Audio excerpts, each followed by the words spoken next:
This is a gorgeous 1961 Royal Tab-O-Matic.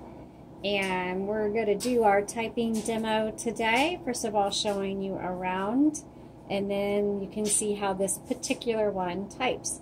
So first of all, just want to discuss the overall look.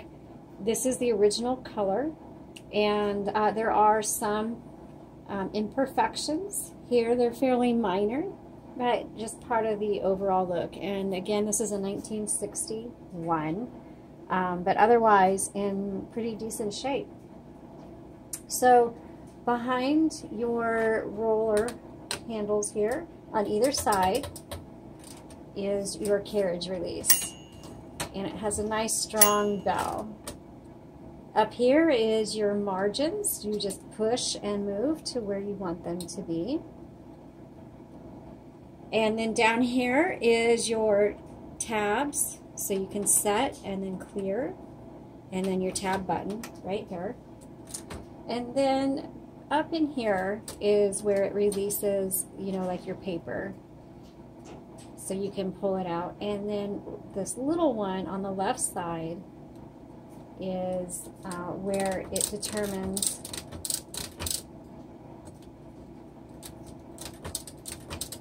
there we go.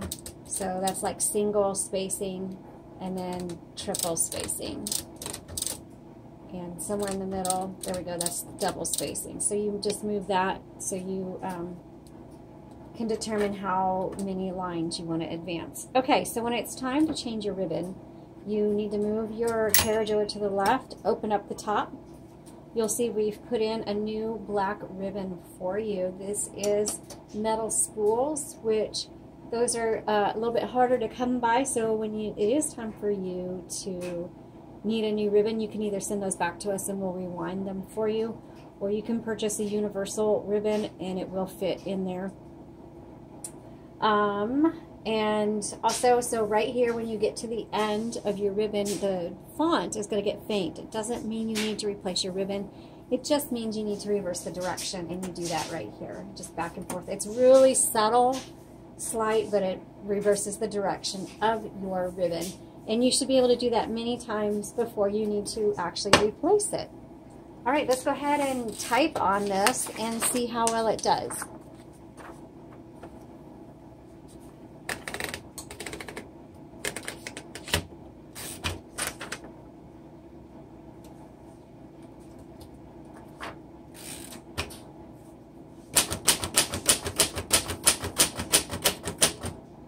And then some of these typewriters, you may wonder where the number 1 is.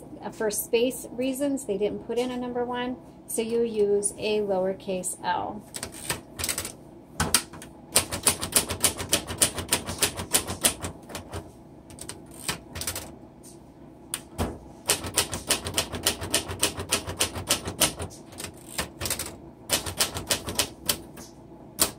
Oops. These keys are very easy to press. Some manual typewriters, they're a little more difficult to press down, and actually I'm pressing too hard because the type has a little bit of bleed to it, and that means I'm typing too hard. So I need to adjust the pressure that I am using on this typewriter. So I'll try that. That's better. And every typewriter is different. You just have to adjust and find out what that personality is and how it likes to be typed on. I don't know, for lack of better words.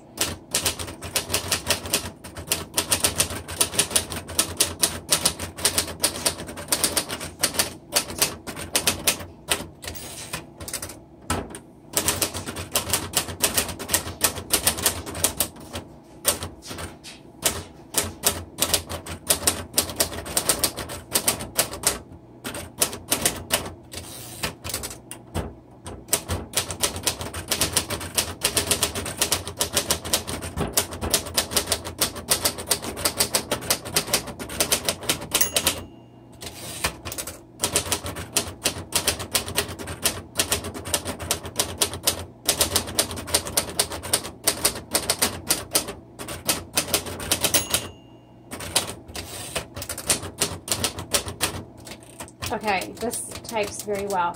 So you can tell a big difference between I was hitting it really hard up here and how it looks kind of fuzzy, and then how much clearer it is down there.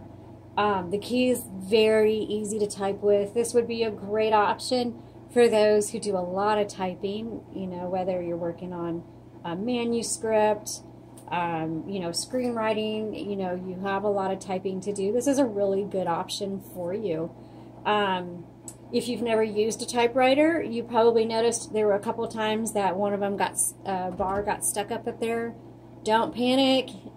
For those of us who grew up with typewriters, we know that's just normal. You just pop it down.